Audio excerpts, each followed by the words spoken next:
When did you go on it? You go to the football for the window. I forget the fight. You know what Naba, Naba, Naba, Naba, Naba,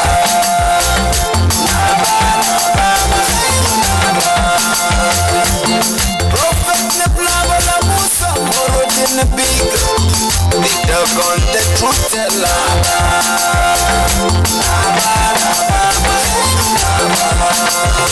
The prophet Nebla la Musa, more than a big. The chosen one, the Messiah.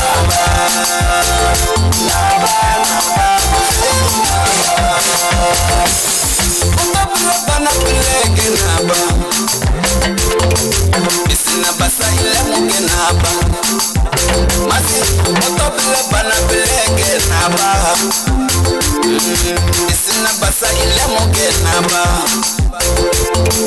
Ikisi yomite defense, ikisi yomite defense. Amerita biya no defense, Amerita biya no defense. Anya kisi yomite defense, ikisi yomite defense.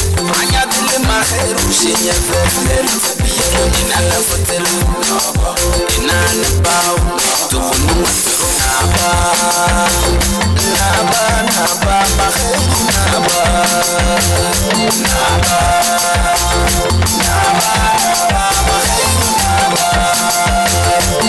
Prophet Nebla la Musa, more than a big. They dug on the truth teller.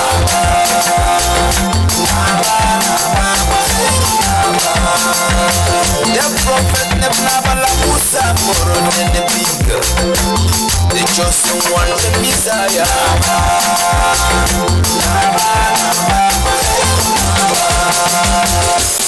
He is the chosen one and the Messiah. He's the light and the way. The wisdom of our day. The healer, the preacher, the truth-teller. Bangati to listen up a second. What you're before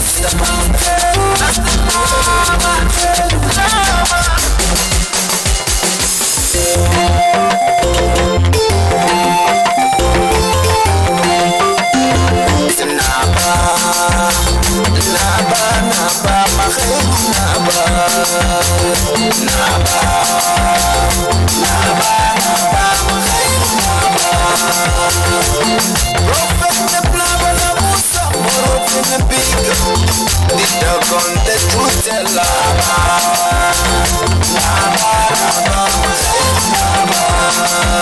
The prophet Nebla la Musa, more than a big.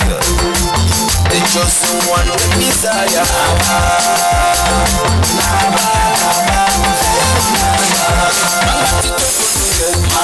Listen up a second. What you're before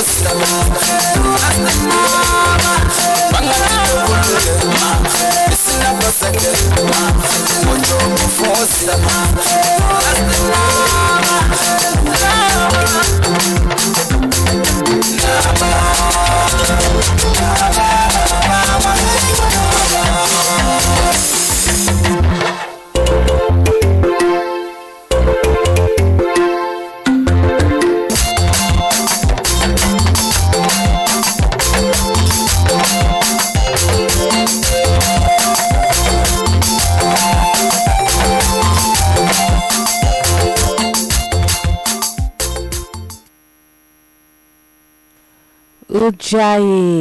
Ujayi, and welcome to the Wisdom of the Nile show. I'm Katasta Fakara with you this evening, sharing the wisdom of our ancestors. Wonderful to be with you again this evening. We have I'm going to say a special show for you this evening, because this show is going to center around motherhood and the divine feminine. So before we go any further, let's first of all acknowledge the world of the divine. Let's acknowledge our ancestors, and we want to acknowledge, as the song said, Naba Lamusa Morondenibeg, Dogon High Priest, who brought the initiatic teachings from the temples, the Wasarian temples, into the diaspora, into the West. So we are here to share with you the wisdom from the tradition. We're here to communicate with you. You know, we are open to you calling in and sharing your wisdom with us, and we would like to share with you. We are on Bless Radio, and we want to acknowledge and thank the Bless family, thank Bless Radio for giving us this platform to share our thoughts, our knowledge, our anciency.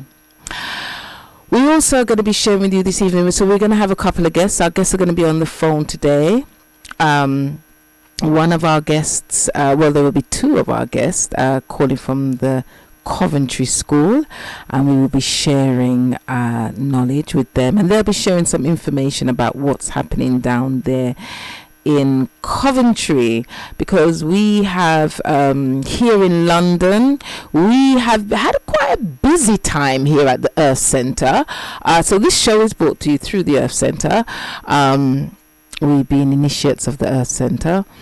And for London, anyway, and actually I know quite a few of the other schools around the globe have been having what we call orientation.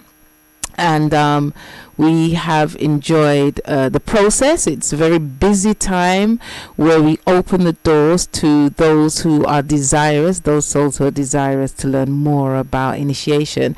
And, we have had an intake now here in London.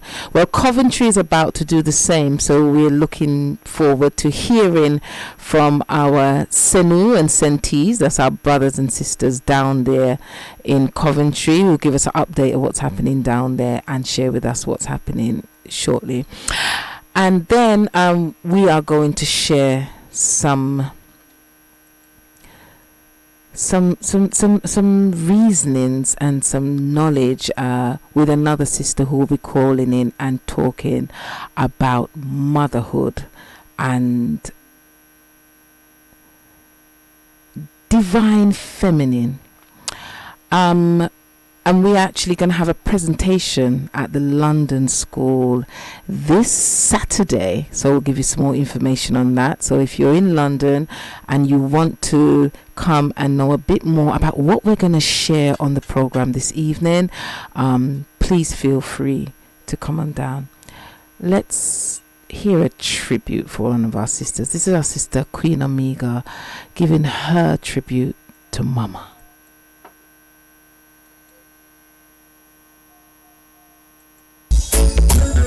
This one is for you, Mama, Mama.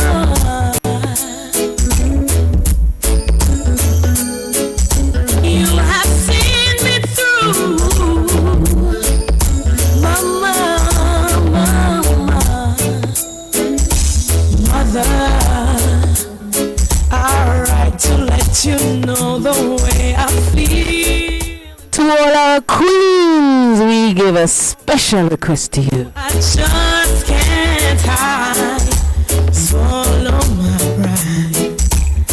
I remember the days that you worked late, got to hold faith, put the food on the table. Even though Daddy wasn't there, you were willing and able. Taught us how to pray, to make the way you always say we should stick together, even through the Let's pull this right up and let's go back to the top as we recognize our mothers who stand as fathers, mothers and fathers, those who stand as mothers. We want to salute you today. This one is for you, Mama, Mama.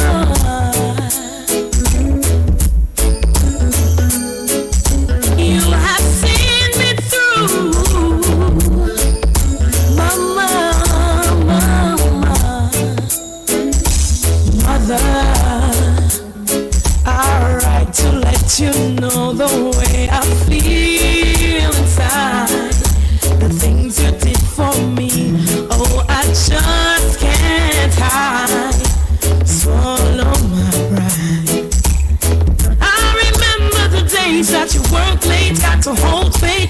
food on the table.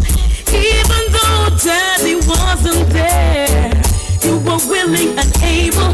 Taught us how to pray, to make the way you always say we should stick together. Even through the roughest times, you promised it will be better. Mama, mama, mama, mama, mama, mama, you work so hard, you deserve the reward. My mama, my mama, my mama, my mama, you are the best, and so I must confess. Oh yes,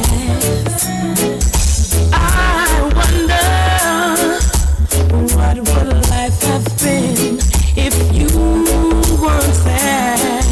No one to show me love or even care to erase all my fear. But mama, you were there enough at the time, put your life on the line for mine. And I give thanks and praises to the Father as the sun shines. You're my hero, your ways I follow. You're my role model, you wear the crown. Through all the trials and tribulation, you stand strong. My mama, my mama, my mama, my mama, you work so hard, you deserve the reward. My mama, my mama, my mama, my mama, you are the best, and so I must confess. Oh yes, I must confess, you are the best. Mama, you're my everything. Wish you all the lovely things. Love you for the joy you bring. I sing glory, hallelujah, praises to the Father. Thank you for my mama. Mother, been true to the good times, been true to the bad times. You've been there every time, and I've got to let you know you have won the prize. My mama, my mama, my mama, my mama, you work so hard. Yes, mama, acknowledging the womanhood, acknowledging mama. Modern religions have taken away the notion of a godmother and have implied that the closest model we as women have to emulate is just another human being. However, humanity has a perfect model, and this notion of perfection was only observed by humans after the Neteru, the gods, exposed their world to us. Since then, this has become humanity's goal, to become perfect by modeling ourselves after the Neteru, the gods and goddesses. In Kemet, societies around the world, every man and woman from street cleaner to royalty work together with the ambition of mirroring the perfect model.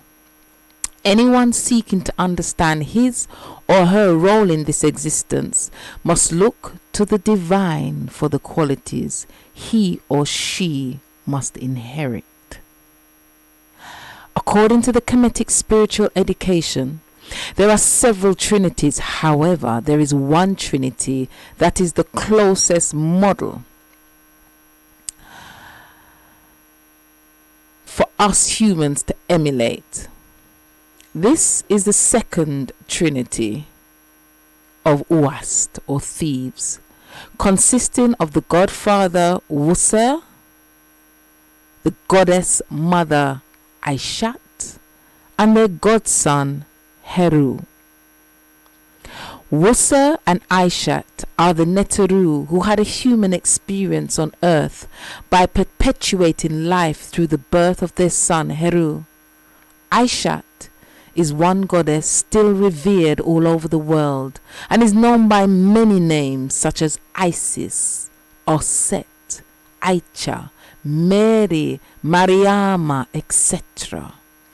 Although her name and some of her characteristics have been mistranslated by archaeologists or corrupted by political agendas, the original concepts of motherhood, childbirth, healing, magic, and love are represented by Aishat's humanity's first mother. We acknowledge the feminine energy.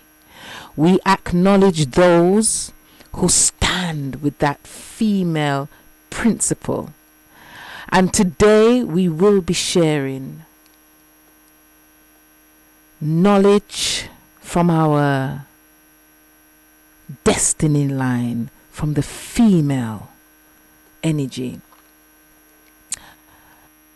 I'm going to play one more song.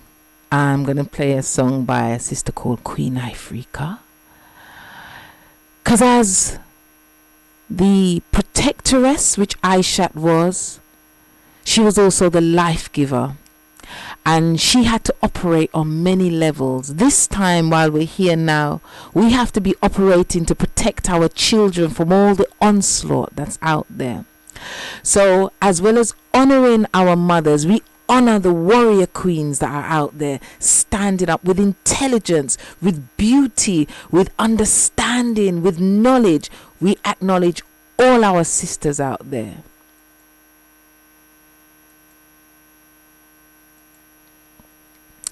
So this evening, we share with you the knowledge from our sisters on the battlefield.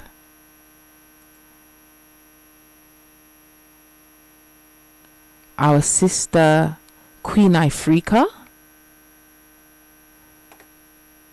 if we can get her playing. Yeah, we got her. Are you ready? Are you ready? Are you ready? Are you ready?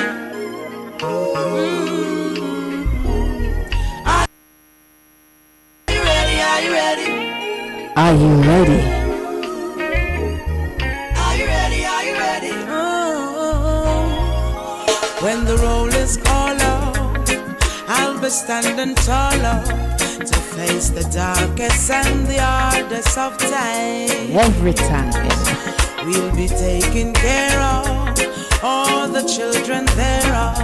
But if it's required, we'll be on the front line. You can call me by my name. I am ready to roll. Once the rules remain the same, how the story's been told. Call me anytime, never cop out. Lioness is on the rise, don't you ever have doubt. Rise up, my sisters, queen mothers. We salute you today. Our sister Queen Ifrica. Are you ready? Are you ready? Are you ready? Are you ready? Are you ready? Are you ready? When the roll is called up, I'll be standing taller to face the darkest and the hardest of times. We'll be taking care of all the children thereof. But if it's required, we'll be on the front line. You can call me by my name. I am ready to roll. Once the rules remain the same, how the story's been told. Call me anytime, never cop out. Lioness is on the rise, don't you ever have doubt. Never say never, willingness forever to fight and be strong. Once it's for better, I'll write every letter and moving right along. And I'll roll with the punches, accept changes, work with the formula, do what I have to do. And call me by my name, I am ready to roll. Once the rules remain the same, how the story's been told. Call me anytime, never cop out. Lioness is on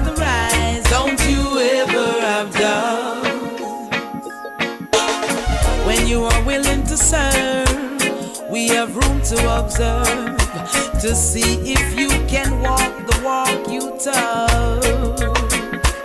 Let me give you my word, my voice must be heard. Bravery is a piece of my heart. Call me by my name, I am ready to roll. Once the rules remain the same, how the story's been told. Call me anytime, never tap out. A lioness is on the rise. Don't ever have no doubt. When the roll is called up, we'll be standing taller to face the darkest and the hardest of times. We'll be taking care of all the children thereof. But if it's required, we'll be on the front lane. You can call me by my name, I am ready to roll. Once the rules remain the same, how the story's been told. Call me, never, anytime. Lioness is on the run. Don't you ever call me by my name, I am ready to roll. Once the rules remain the same, how the story's been told. Call me anytime, never cop out. A lioness is on the run. Ready to roll. Call me by my name, I am ready to roll. Once the rules remain the same, how the story's been told. Call me anytime, never cop out. I'm ready when you're ready. Yeah. Don't you ever cop out. When you Yes, so we were listening to our sister Queen Ifrika sharing with us lioness vibrations. So we are going to talk about motherhood, and we are going to talk about divine feminine. But as I said to you at the top of the show, we also are going to be sharing with our Senu and Sentees, brothers and sisters down there in Coventry. And if I am not wrong, we should have our brother and sister Yatepia and Bixa on the line, calling in from Coventry. Let's see if we can get them on the line. Ujai? Jai. Hey, oh wow, loud and clear. Ujai, Yatepia. Ujai. Hey, Ujai, Bixa, good to hear you guys. Thank you very much for having us on the show. Come on, this is EC, you know, so it's all of us. Really good to have you on the show. We were pleased to have you with us here in London. Was it last week or the week before? Time flies so quickly now. Sharing with us our orientation that we had here down at the Ma'at Centre. I think it was 2 weeks ago now, came and supported the London school, and we are looking forward to heading up to Coventry soon, and very soon up to share with you your orientation. But I would like to, at this point, just really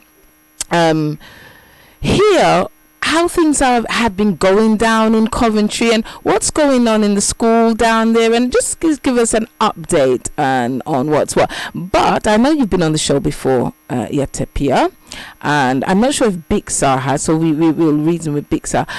This is the tonight's topic is around motherhood and divine feminine, and at some point, Yatepia, I'm also going to ask you to share with you your understanding of motherhood, because you're a mother yourself, right? But from the traditions, from your perspective, so we definitely want to share some of that, have some of that communication with you this evening. So Yatepia, please, how are things in the Coventry school? Do share. Okay, well, the school is ticking along very nicely with the first generation, who started in June this year, so they're 6 months into their initiation. They are facing their challenges, working hard on them, and using the tools they have been given to help them overcome their challenges. You can see the growth in them as well. You can see change, which is nice, and see their understanding deepening with every class that they have. They take the lesson home and they assimilate it and they work on it through the week. And then when they come back. Okay, can I say, Tepia, I'm not sure why, that the volume level is going up and down. So I just want to make sure that we're hearing you loud and clear. So yeah, if you can continue, let's see. You there? Yeah, I'm here. Can you hear me? Okay, I can hear you again now. Yes, please continue. I don't know how much of that you heard. Yeah, I mean, I heard most of it. It's just that it was going up and down. I just want to make sure we're hearing you loud and clear. Okay. Well, Generation 1 is working hard on themselves and the lessons. We are actually having our motherhood, divine feminine talk on the same day as yourself. No, that's right. Yeah. Wonderful. Yes. Yeah. Good. Which is very, very exciting, actually. And then we have the Youth in Crisis one, 14th of March. Mm-hmm. Orientation is the 7th of March, which is 2 weeks away. Not very long.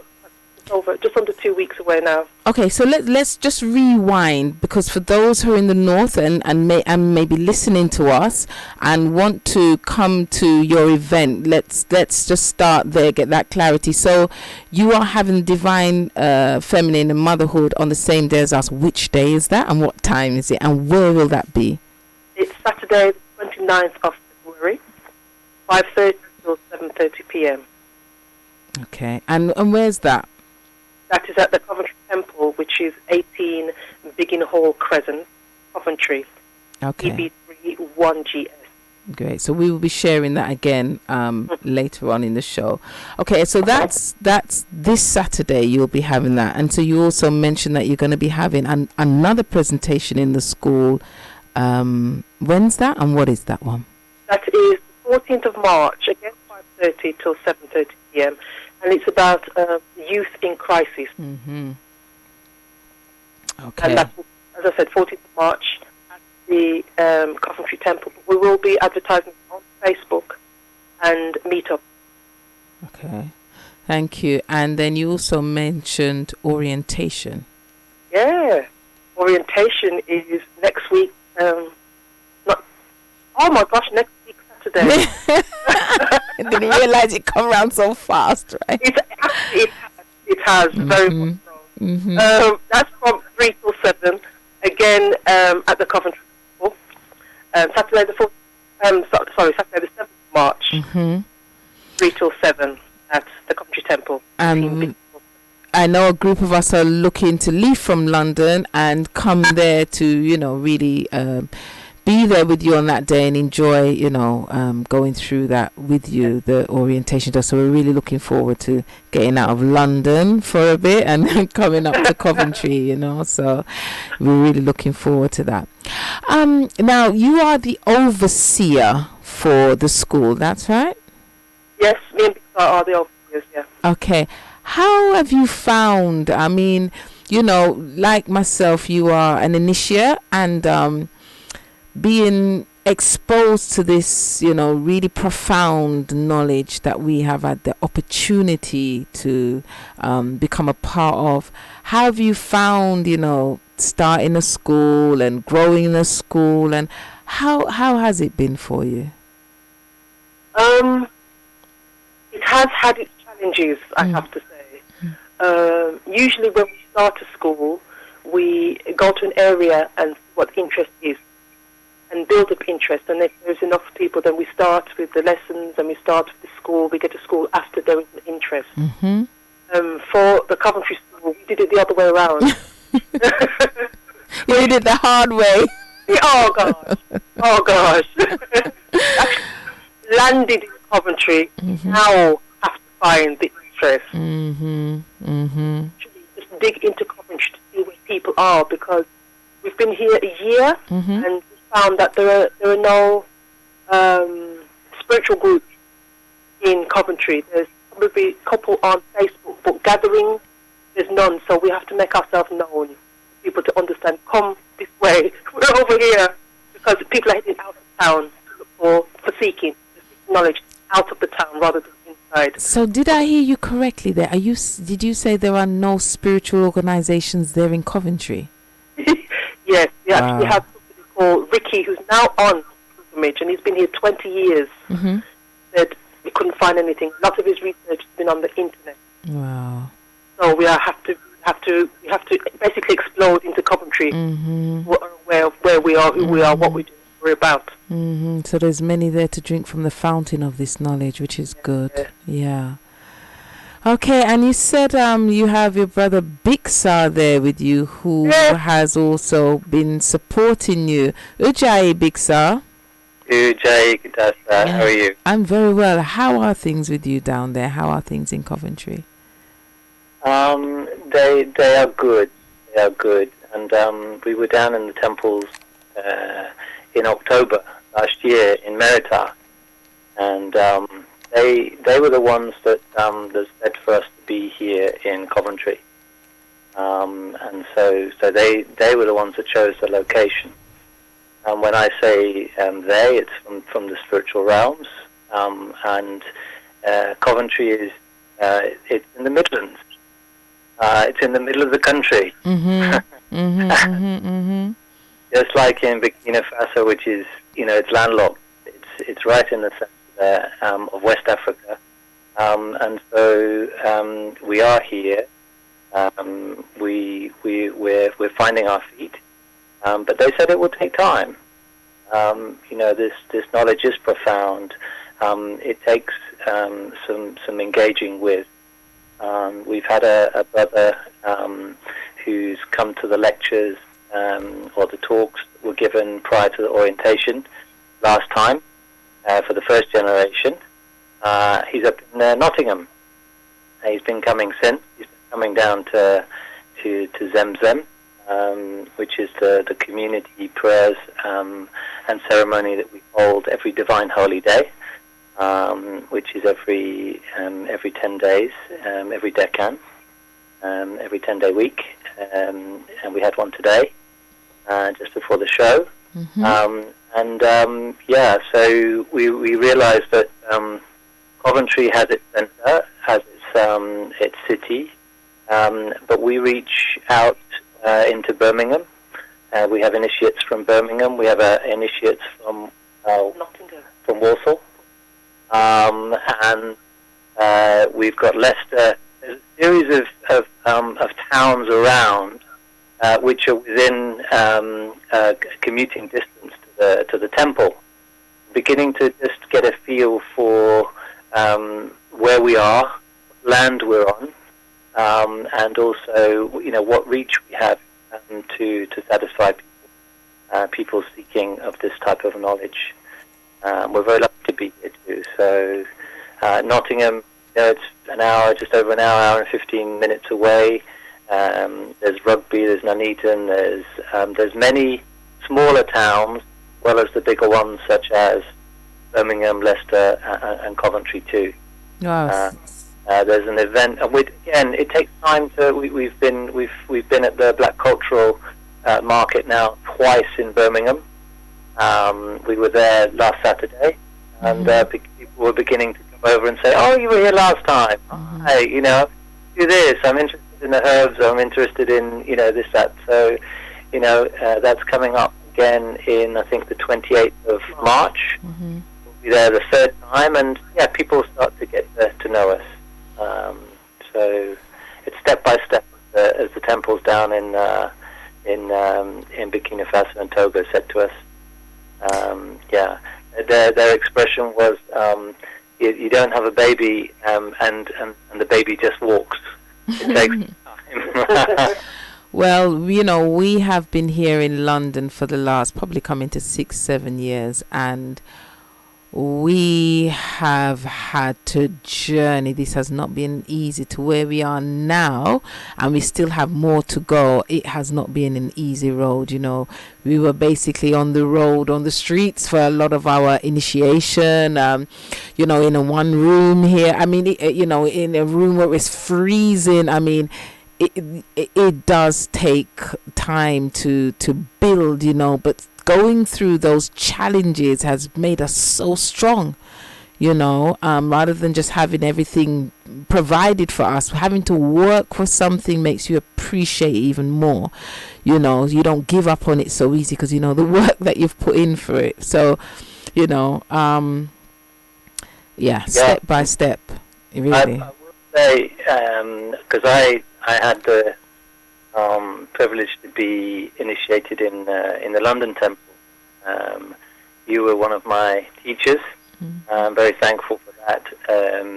I needed to travel from the countryside in Surrey, and so. But when you've got the will and the motivation to really, when you're truly seeking, I think those sorts of distances, those sorts of times, you'll make the effort. You'll do what you need to do, because this has only just been coming back it's only come here into the UK in the last 6 years. Into the West, it's only been here just over 20. But it's we're very fortunate to be given access to this deep knowledge that goes back 2,500 years. And I want to say deep gratitude to the Makaroo for dedicating his life to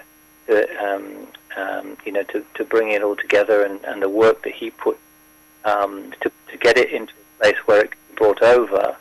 But all of the villages and the temples, they were the ones that actually funded the initial stages of this to bring it over into the West. When you see what they in Meritar need to deal with, to survive, to thrive, to practice the traditions, as a way of life, given how modernization is encroaching on that life.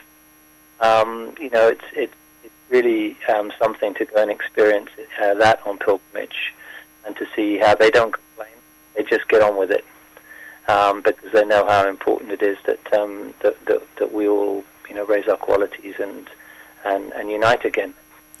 Well, it's what they know. It's what's kept them for thousands of years, and that's what they have to give to the world. So that's all they have to give. So it makes sense that there's nobody out here stretching their hands to help Nebnaba across the seas. It was off the Waj that he had, and the temples behind him, and the divinities that had him on a mission for him to come out into the West to give to humanity what is required at this stage in humanity's development. So we really do say du'a for those who were unflinching in their mission to move humanity, give humanity what they need. For those who kept it, first of all, because it wasn't easy keeping it. It couldn't have been easy, I should say. Keeping what we now are exposed to for all this time. So yeah, definitely we say dua for that.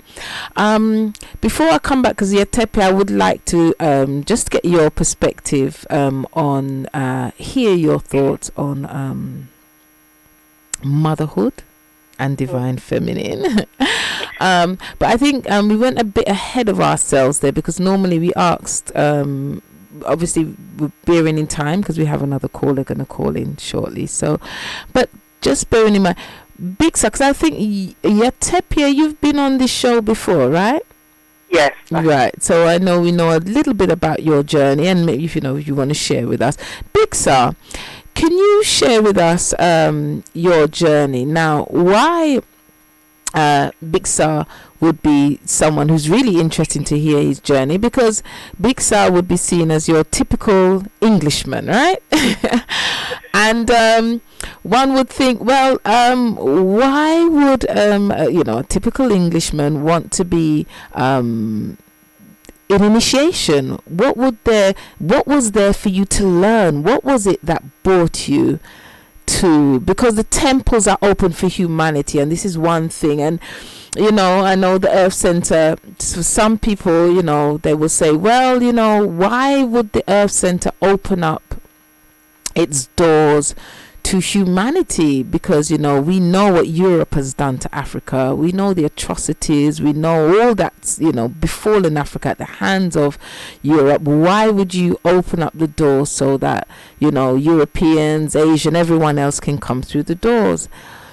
But I don't think the temples were ever closed to anyone. The temples were always open because the temples served the divine world. And they fit nature, they fit the reality. And the reality is that Mother Earth feeds all. And that the sun shines for all, And when you're reflecting nature, when you're reflecting divinity, when you're reflecting divine love, one has to transcend the follies of humanity, the follies of mankind, and rise to the level of divinity, which is what initiation is about. It is about walking the road of the divine. So the temples simply follow that path. So Biksa, could you just give us an account as to what brought you into the Earth Center? Yeah, well, thank you. Well, first of all, thank you for having me on the show too.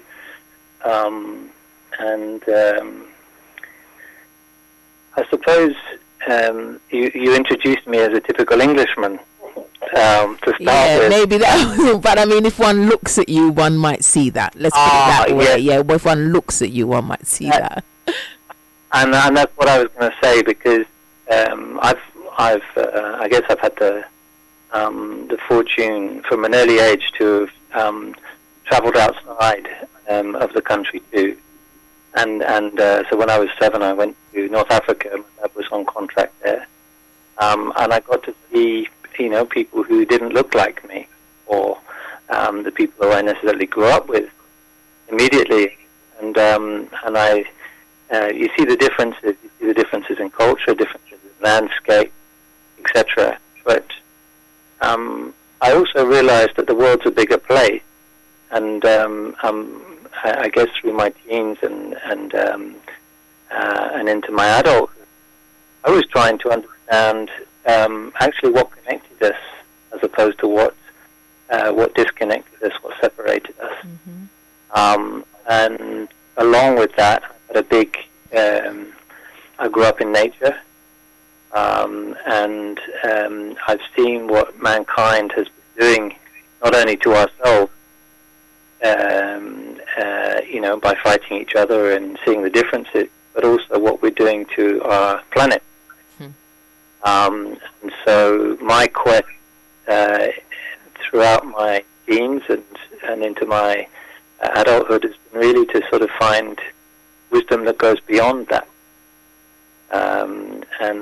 So I researched many different traditions around the world, including the ones here, the Celtic traditions, and I not only studied them from an intellectual exercise, but actually threw myself into living them, and with a view to practicing and finding out, how they change you, how they can transform you, how they can, what the benefits are of them, etc. And in doing so, it's taken me around the world to the Aboriginals, and I've seen what's been done to them, and what they have, which needs to be acknowledged and valued.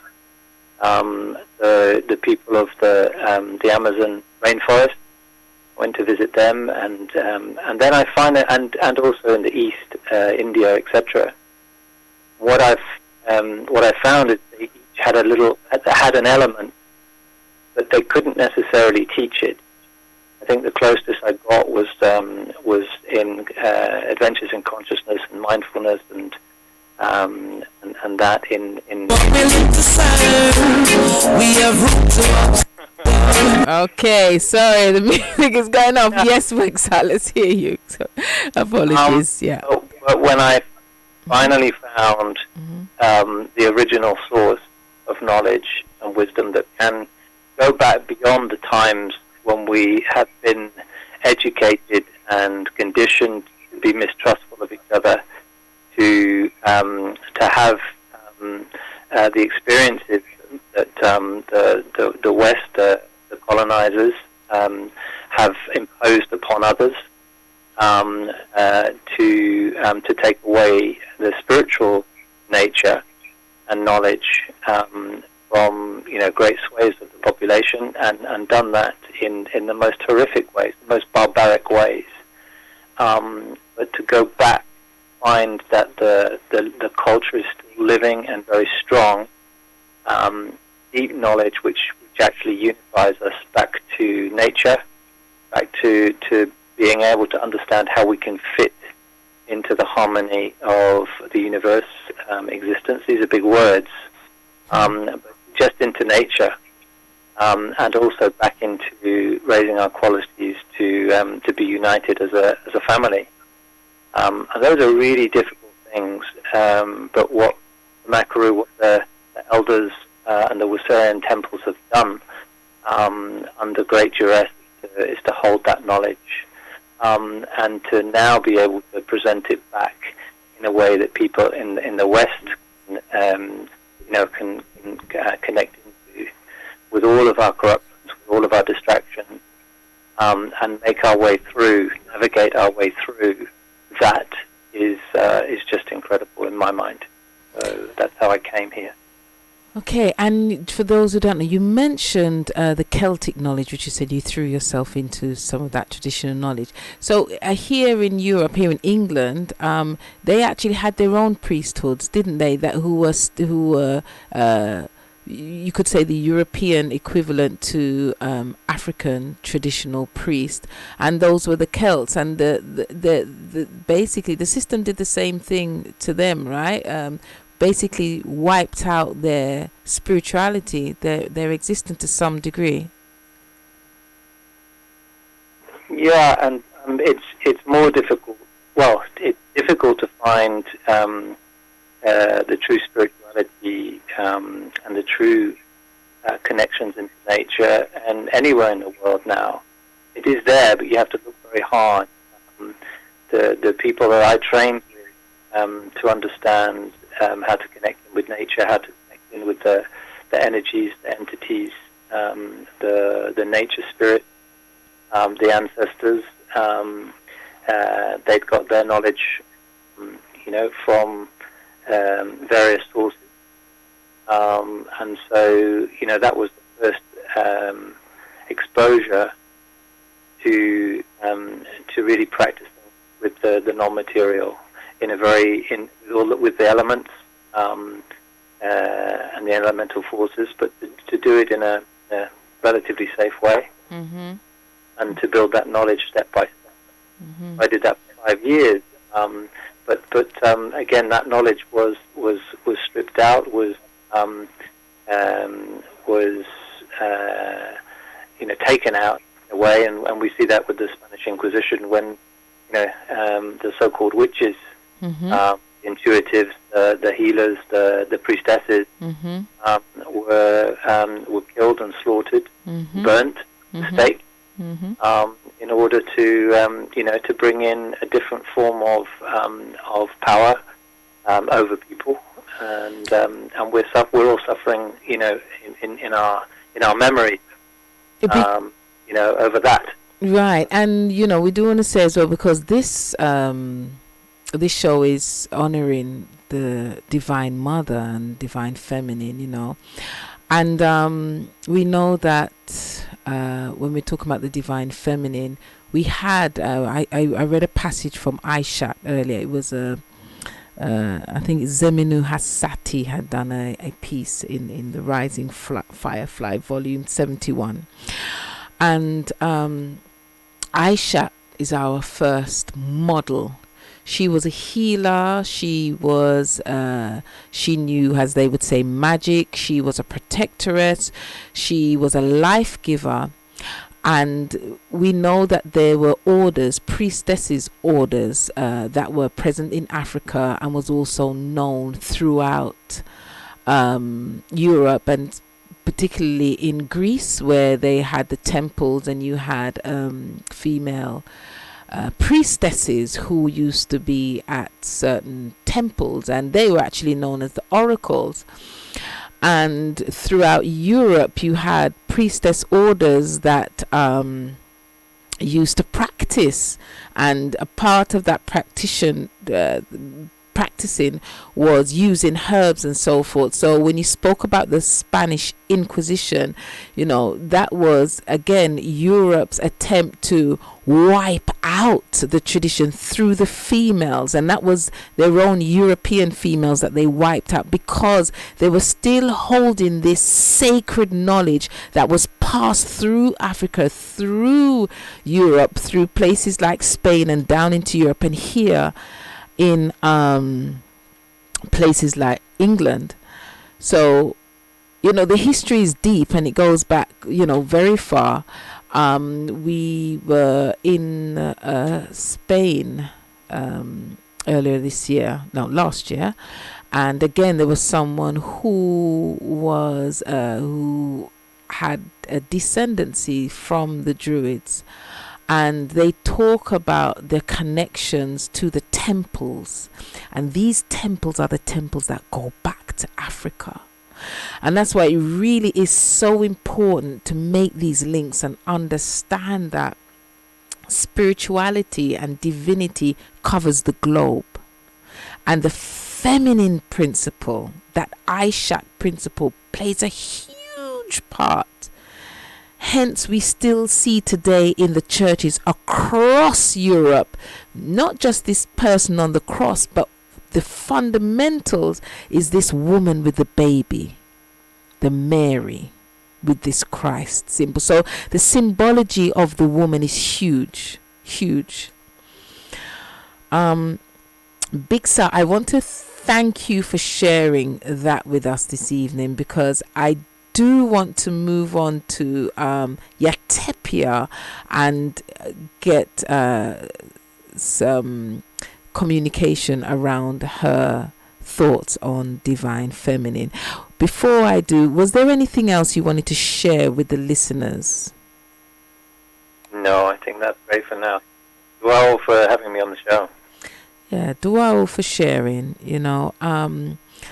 Sometimes it is challenging, especially for us as a people. But we are coming to the time now where His Majesty Haile Selassie said this. He said, until the philosophy which holds one nation superior and another inferior is finally and permanently discredited, and until the color of a man's skin is of no more significance than the color of his eyes, everywhere is war. We have to rise to the level where we overcome these prejudices that are held.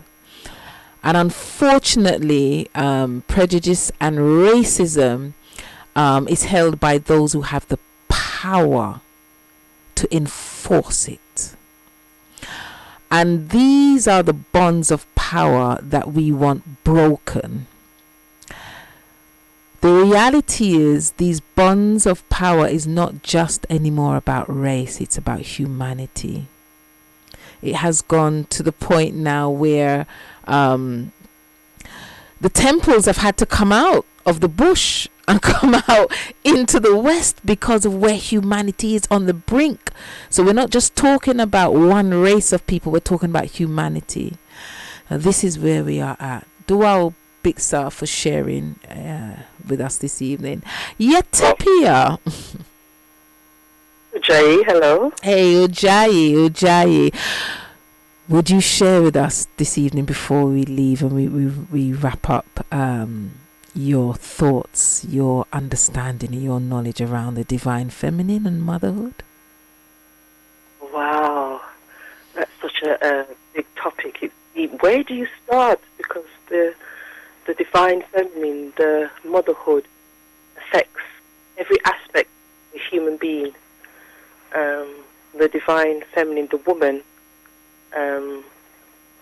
is, put it this way, we are the teachers of the children.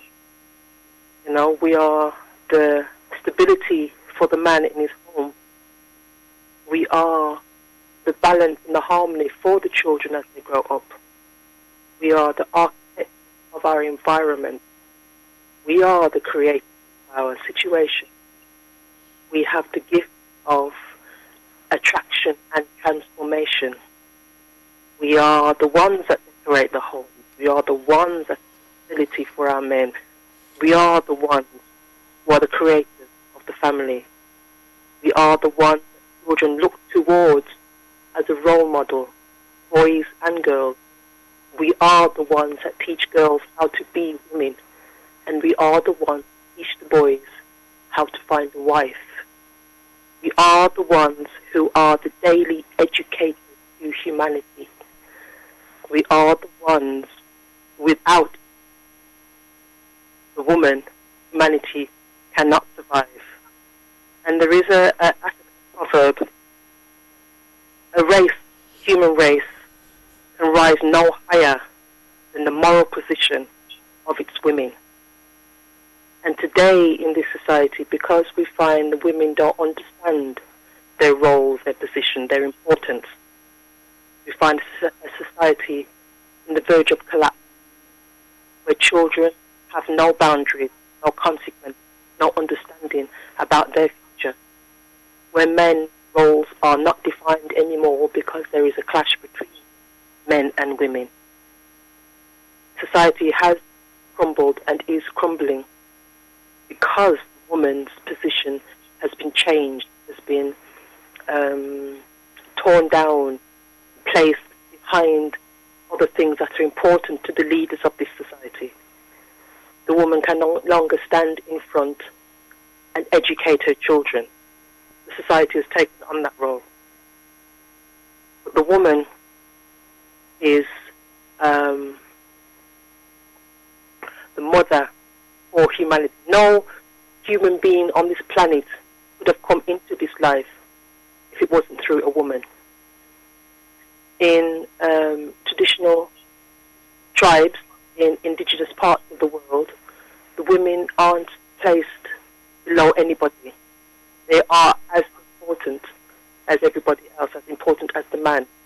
What we find in indigenous tribes and places in Africa and the Aborigines and places untouched by Western society, there's no conflict.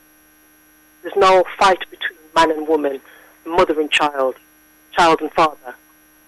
Because everybody knows that from the foundations of humanity, it was set by Aisha how a mother should be. But because that spirituality and those foundations have been removed from this society, we are lost. We don't understand our place. We don't understand our importance. From a very young age, when a young girl, I should say, comes into womanhood and her cycle begins, she's told, oh, you're dirty, you're unclean, you must bathe twice a day, you must keep yourself away from people. So at a very young age, they are taught to fight against themselves. And by doing that, what happens, they look for perfection outside of themselves. So from a very young age, being a woman is demonized. It is put down. So we have women trying to find themselves elsewhere. They're not being taught how to be mothers. No young girl aspires to be a mother anymore. Being a mother is a job, part-time job.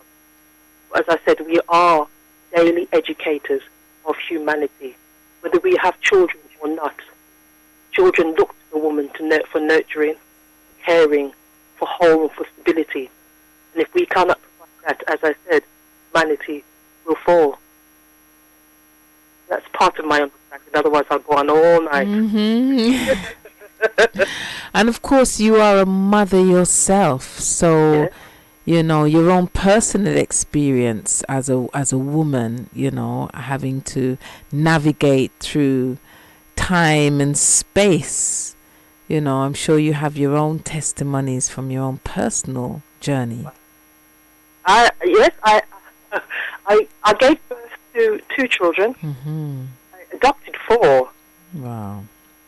And one of my adopted daughters came here today. She's just had a baby, 2 weeks old. And I see that she's trying her best. She's trying.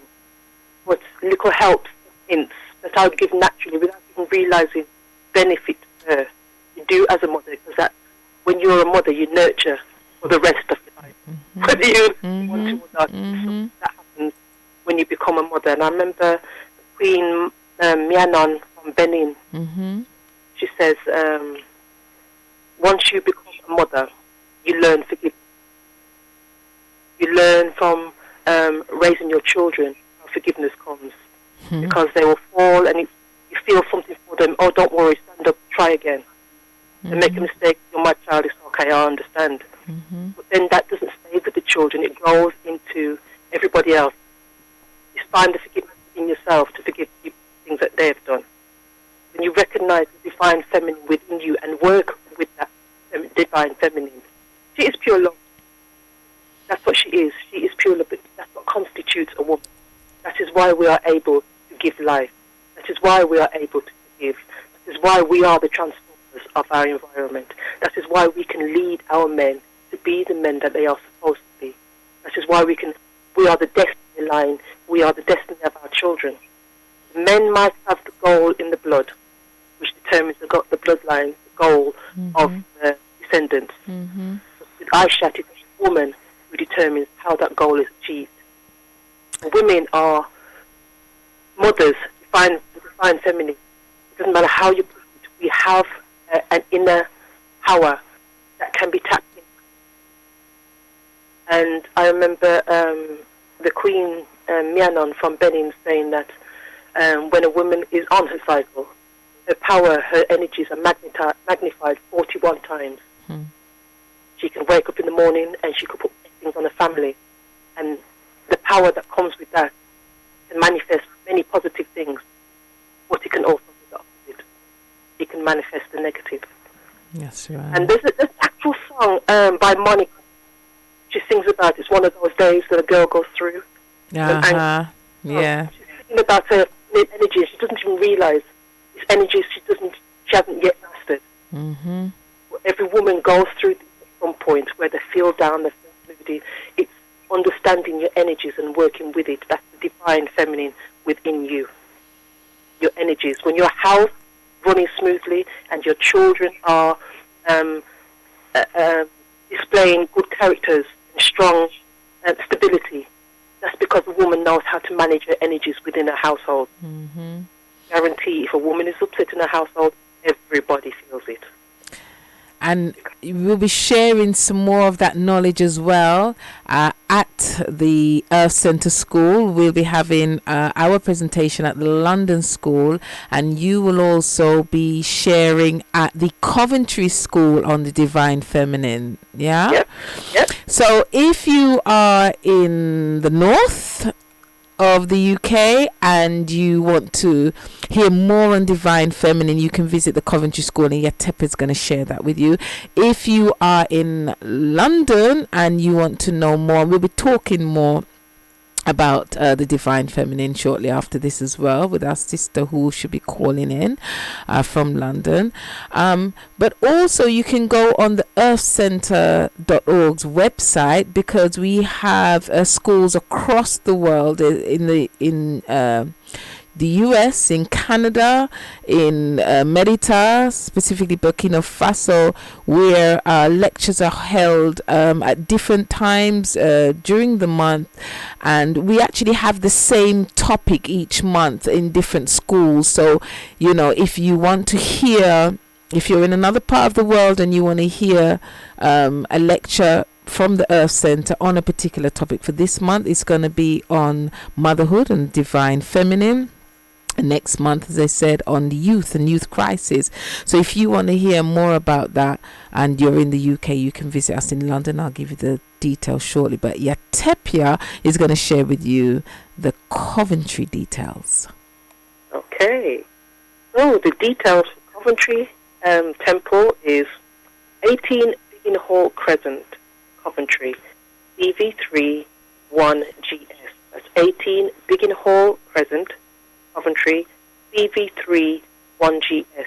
Our telephone number is 02476 266 859. That's 02476 266 859. Our mobile number is 07305 995 944. Again, that's 07305 995 944. We also have an email address, which is coventryec@theearthcentre.org. We are on Meetup, the Earth Centre Coventry, and Facebook, the Earth Centre Coventry. Okay, and you also have a radio show that you do down there, right? I do, yes. I have a show on Hills FM 98.6. It's a local community station, and I'm there Wednesday mornings 9 till 10 live, and Monday afternoons drive time 5 till 7. Actually, also will be interviewed on Arawak radio station on March 11th. That will be streaming live on One Harmony Radio, ArawakRadio.com, One People Radio, and Vibes FM. The 11th of March. What time would that be? 6 till 8 p.m. 6 till 8 p.m. Wonderful. Well, Tepia and Bixa, I want to thank you so much for sharing with us this evening. I'm sure people got quite a bit from what you had to share, and we from London are looking forward to come up to Coventry and have orientation and some food, Tepia, so make sure the food is there waiting for us. It will be. It's okay, we'll be bringing our share as well, but we're looking forward to coming and being with you guys in the next couple of weeks. Looking forward to it. Okay. All right, then. Thank you so much for sharing with us today. May the ancestors continue to guide and protect you. May the divinities keep you strong. Neta duau. Duau. Irihiru. Irihiru.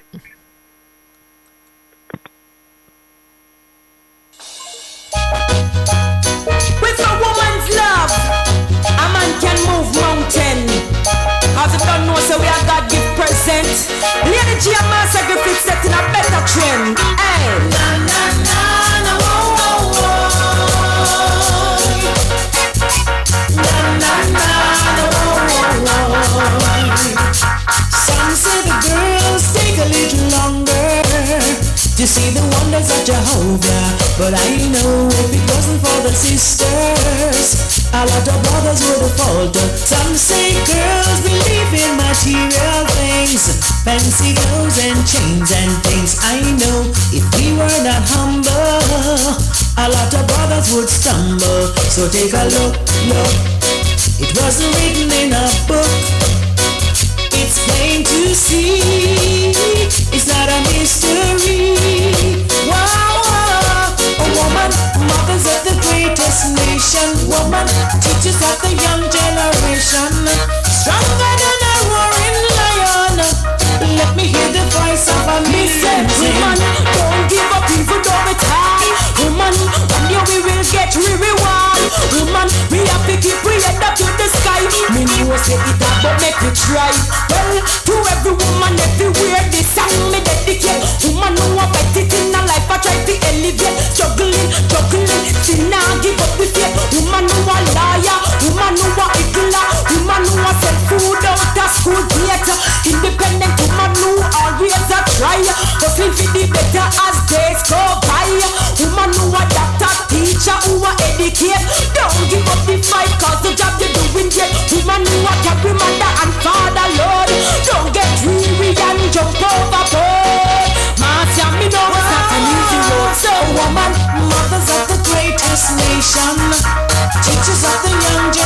nation, stronger than a roaring lion. Let me hear the voice of a million say, na na na na, whoa whoa whoa,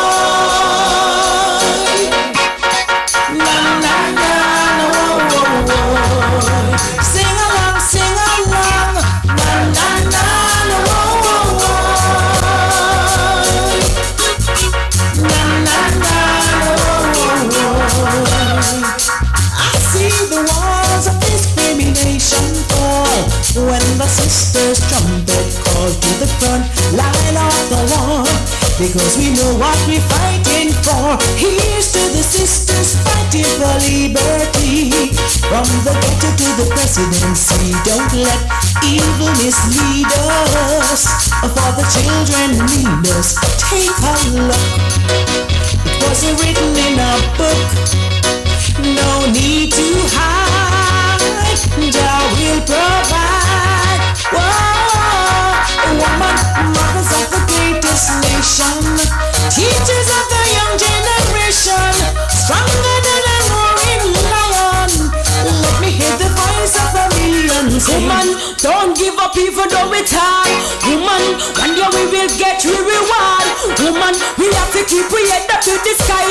Me know say it hard but make it try. Me say to every woman everywhere, this song me dedicate. Woman who a beg it in a life I try to elevate. Juggling, still not give up the faith. Woman who a lawyer, woman who a higgler, woman who a sell food out of school gate. Independent woman who always a try, hoping for the better as days go by. Woman who a doctor and teacher who a educate. Don't give up the job. Yes. That's our sister Marcia Griffiths and Lady G sharing with us. Woman, sacred woman. Now we have so first of all, let me say duwawu to Biksa and Yatepia, who were calling from the Coventry School. And I will like to move over now to my sister from the London School. So let's see if we can get our sister on the call. Ujayi? Hey. How are you? I'm good. Ujayi. So this is my sister, my generational sister, Sanuka. Good to have you on the show with us, Sanuka. Good to be on the show. Okay, so we just had our brother Bigsa and Yatepia. They were sharing with us the orientation which we're going to be going down to in the next couple of weeks.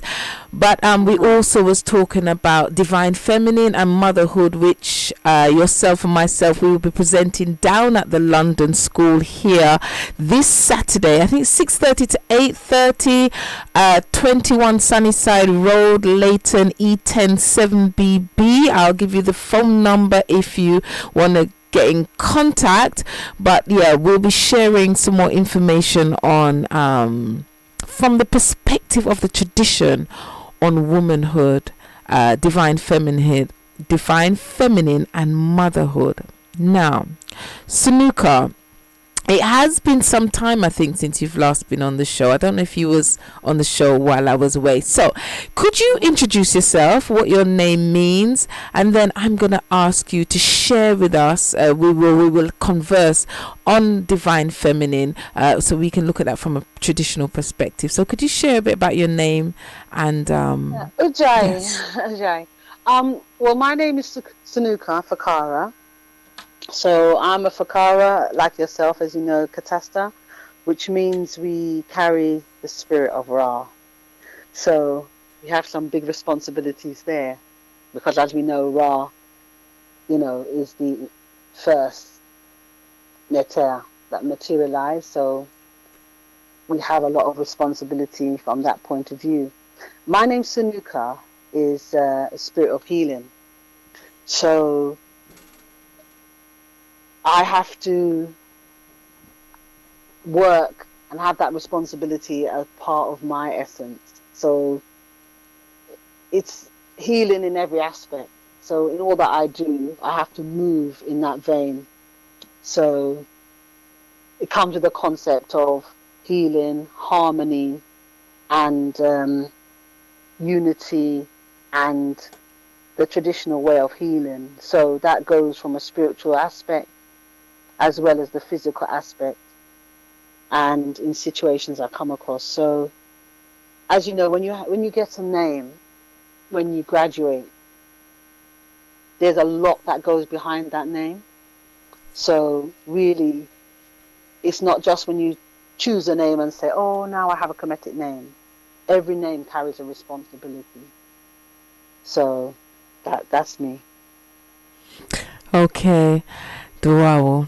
Now, this evening we're talking about motherhood and divine feminine. And as we said, the presentation will also be on that on Saturday. You yourself are a mother, and so am I. And we have on many occasions spoken about the joys of motherhood, the highs, the lows of motherhood. Yes. And you know, Yetepia just now when she was speaking, she made reference to, you know, this love, this almost this sacrifice that's required, and we see that sacrifice when we look at the model that we use, you know, and it's funny because this model is used throughout the world still, you know, everyone still has the Virgin Mary and the baby Jesus, right? The baby Christ, which is modeled off Aishat, you know, Isis and Horus, you know, it's the same model that's being used. They just call her a different name. But this idea of sacrifice, we see it during the holy drama when, you know, Set, Wusser's brother, because Wusser has chosen the you know, we went over the story, you know, Set has chosen a particular way to live out his existence, and his way of living his existence is through reincarnation. It's through, you know, born, dying and coming back again. And his brother Set has decided to live his existence out through just living and never dying. And Set, wanting to take control of his brother's domain here on earth, decides to kill his brother. And it is through the devotion, it is through the consistent application, through using her powers, through that unselfish love, that Aishat, his wife, his sister wife, is able to conceive from him, which is known as the first virgin birth. Let's put that in, you know, quotes, virgin birth. She conceives a child so that his existence can continue. He's cut into 14 pieces, and she goes throughout the world remembering his body and putting it back together. That devotion, that love, that model of a woman. And as a mother, it demands as much in terms of this unselfish love, you know. Again, Yetepia mentioned Queen Mianon, the Vodun queen, and she talks about when a woman's giving birth, and that she actually, to give birth, she has to die, because many women die during childbirth, and that's where she really learns to be unselfish, because she's given her life so a life can come into this world. Mother and motherhood. Sanuka, share with us your understanding of divine feminine and motherhood. Well, you know, if you even look at that concept of accepting death to give birth, I think that's a big one. But even if you think about life existing, everything starts from the spiritual level first. But even if we come into the everyday, you see women who rather sacrifice themselves to have a child. So say, for example, women that are diagnosed with cancer, and the doctor may say, oh, you have to abort the child so we can give you chemotherapy. And, there's many of them that will say, no, I'm going to see the pregnancy through and then have whatever treatment they have. And some of them survive and a lot of them don't survive. So there you can see it played out in the modern world in a very literal sense, that sacrifice. But the sacrifice that a lot of women make goes far deeper than that, in the way that they work, the things that they do. But on a spiritual level, many women will, even before you come, it is said that you decide on the path you're going to take. So that means that the woman puts that sacrifice for her future children even before she has those children. So the sacrifice can be very deep. And when you talk about love, I think because, there's an expression that says love is the most overused word in the world. So that in itself causes confusion, because in this modern world, there's everything that is pure becomes corrupted, so that all kinds of things are thrown in there to cause confusion. So you have this concept of romanticized love. And in that concept of romanticized love, which you can fall in and out of, then that concept then gets confused with the type of love that we're talking about. So this kind of love, self-sacrifice, comes down to the same thing that we're saying there, that you have to accept death in order to be born. And, in that sense, if we look at love from a Kemetic perspective, so for us, love is not so much the concept, but they talk about the heart. So in the Kemetic principle, that they say when you go to Imhotep, they weigh your heart. And if it's weighed, the feather and all this, that is the measure. But the concept of heart, in the Kemetic sense, Ibi, goes more than just an emotion. It's about your will and about your essence.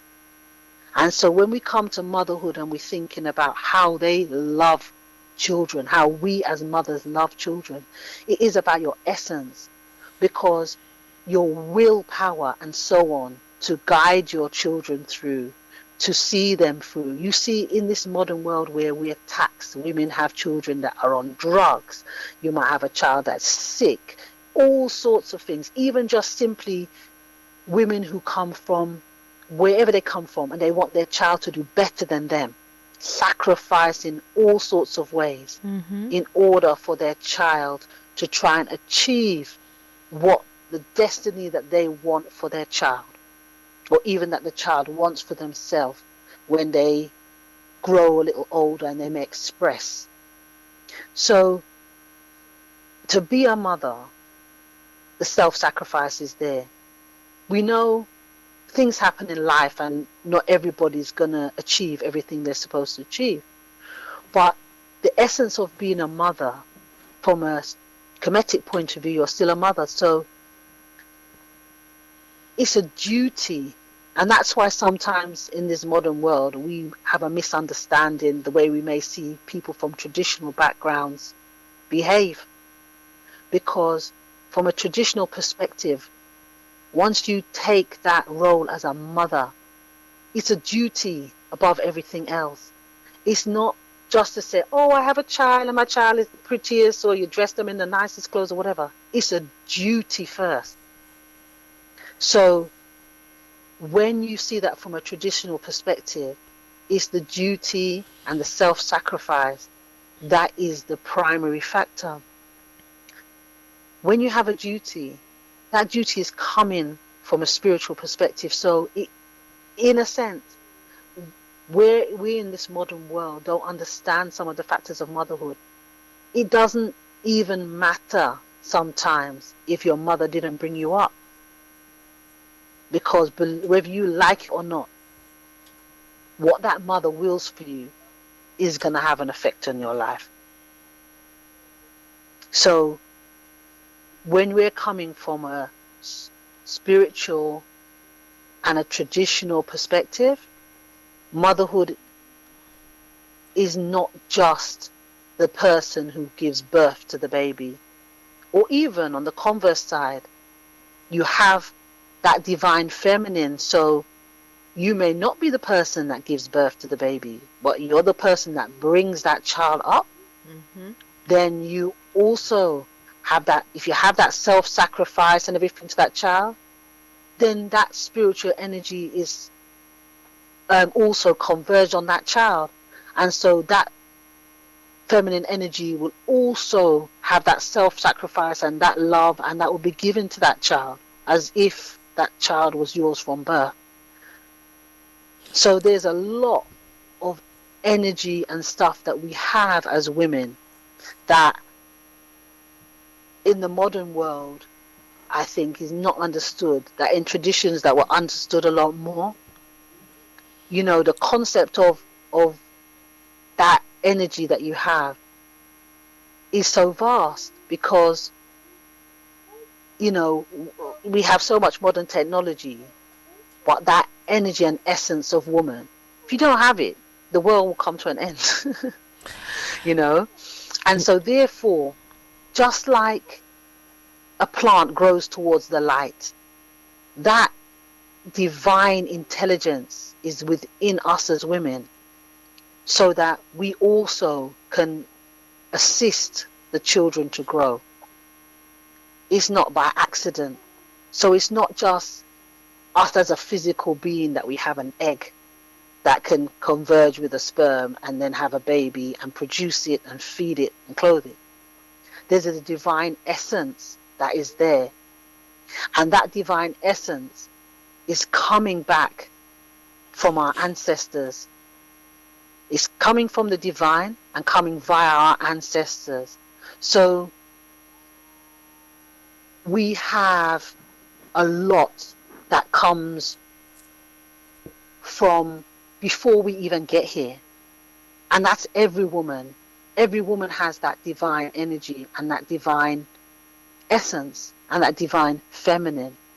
And just like every other balance in life, if we get so tied up in the material, then sometimes we lose it. Also, through lack of proper education, we don't understand these things. So sometimes where you see in the traditional society, people are taught things which we may see as simplistic. Some of the ways that they're taught, the duty and the ways they're taught of behaving, those things enhance the woman to grow with certain qualities that enables them to have that essence of self-sacrifice. Because whether we like it or not, the world thrives or dies on the back of how women are, how women behave, the love that we have. And you see that in communities. You see that in communities. If, you know, if women didn't have that divine way of being and understanding, a lot of communities will fall. Because we have that within us. That kind of default to have that essential Ibi, that heart in us, to bring that forward, which, as you said, takes it back to what you were saying in the beginning, which comes from the Divine Mother Aisha, so that we can perpetuate ourselves as human beings.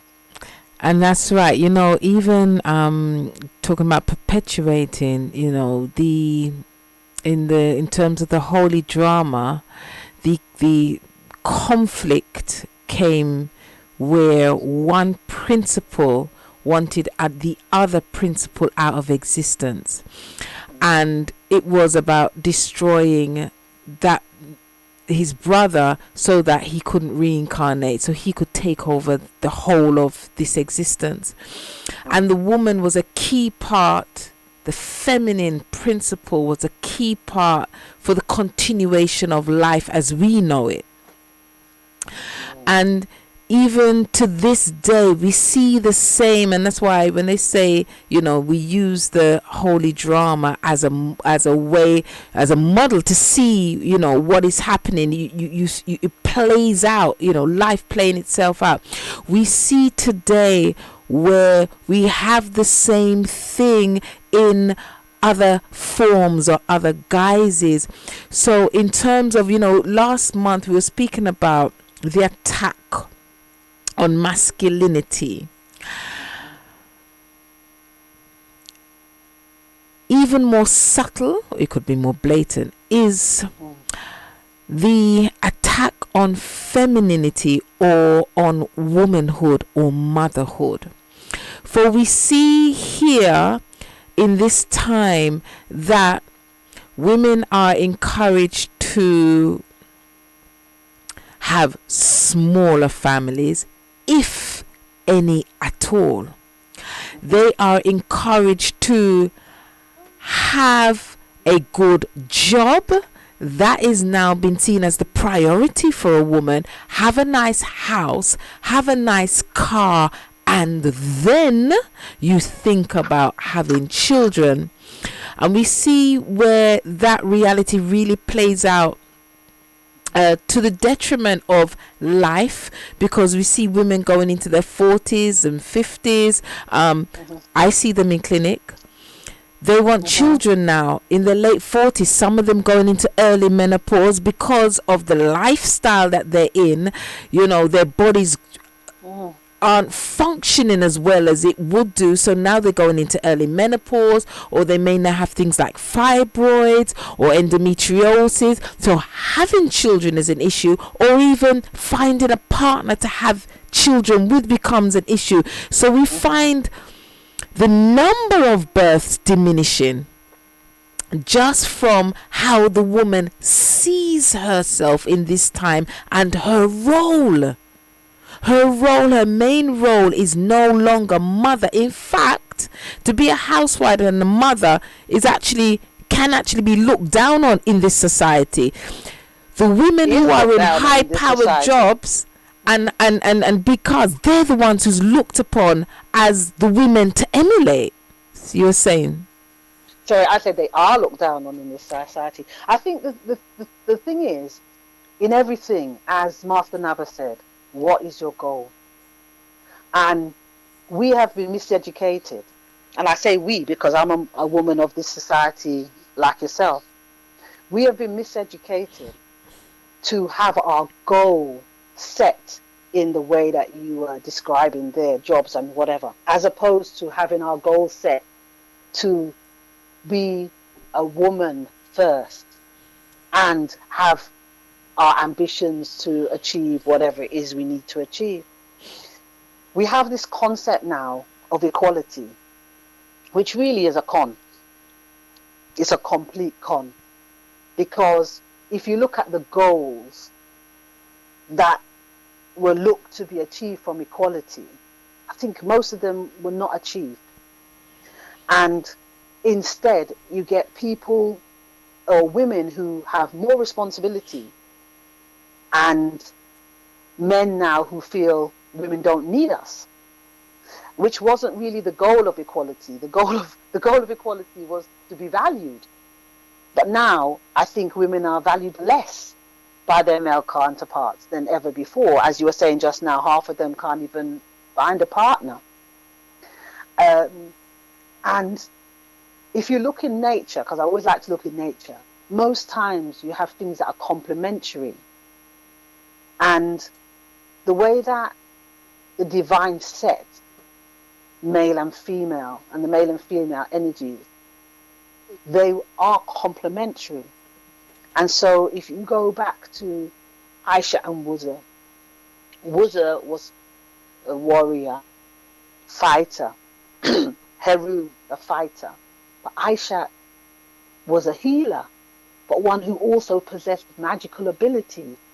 So that complemented, because when the warrior was fallen, it took the magical abilities to find him and the healing abilities to heal. So, and also to transform, to produce Heru. So in that way, I think the divine feminine energy that we do have is one of transformation and magical transformation. But because we've been pushed into this materialistic way of being, a lot of women, instead of being divinely feminine, they're trying to be overtly so-called feminine in some of the ways that they're pushing this femininity, so that we lose that divine essence of where our power really is. And instead we're arguing for equality with men on a level where men are in their domain. But we don't need to argue with men in male domain, because we have our own strengths where the men wouldn't even try to go to. So we're trying to be equal to the men, but the men are in their domain. And yes, we know that's being eroded and they're trying to pull men from that. But again, that doesn't work. And that's detrimental to us as divine human beings, because we all have our different roles to play, but those roles are not lesser than each other. And I think that in that way, this equality thing you're trying to get, whereas, you and I probably hear some of the similar stories, but if you see some of the traditional women, they're not seen in tradition as not powerful. They're seen as very powerful because they understand the power that they hold, even the power of a mother when she wants something for a child, to make it manifest by holding herself in her purity and so on. So the power of the female divine energy is better understood in tradition. So maybe, we looking at it from the outside, we're thinking, some of these women, they may look like, in our terms, quote unquote, doing simplistic things. But we now in the West may be doing some high-powered job, earning £100,000, but we can't do anything to assist our children if they need it. We may be running here, running there, and running there, and we can't assist them. Whereas the woman who is in her more understanding about her divine energies may be able to assist her child more. So, there's a lot of learning and understanding, humility and respect for the divine energy that we possess as women, that has been lost on us who have been brought up in this modern Western society. One of the things coming up as a Rastafarian in my early days, they like to practice traditional things, and one of the things is that at certain times, women and men, we don't even sleep in the same room if you're married to someone. But also, if you are, so there was a place called Bobber Hill, and the men and women separate at that time. So whether you're at home or whether you're on the hill or wherever you are, there's a time where the woman separates from the man in your living quarters, everything. The man cooks for himself and the woman cooks, and that's the time of her menstrual cycle. And even just understanding herself and being in connection with herself and the natural rhythms of nature from which her power comes from, and which she works with, just even under being in tune at that level, was so profound. It seemed so simple. Where on the outside it looked like, he's pushed her aside because he's out and about and she's just at home, or she's up on the hill. There's a place where the women go when it's their time. But what takes place there amongst the women, because this is a time when the women, without any male being present, this is where the woman comes into her own power in her fullness. As Yatepia was saying, that the queen was saying, at the time when she menstruates, the power that she holds at that time. And, being able to just tap into herself, so that when she comes out of that time, she can go back into the community, having taken that time out to really reconnect with that higher self, is powerful.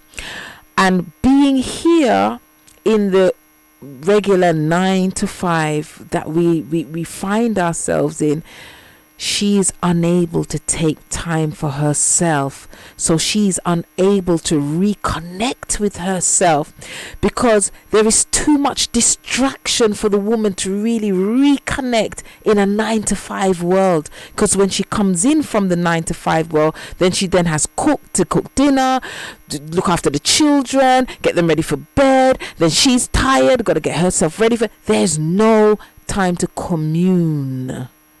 And this is essential, and this is one of the things that it's so good going into the bush, going up the hill, going into nature, where you can connect with the forces of nature, where you can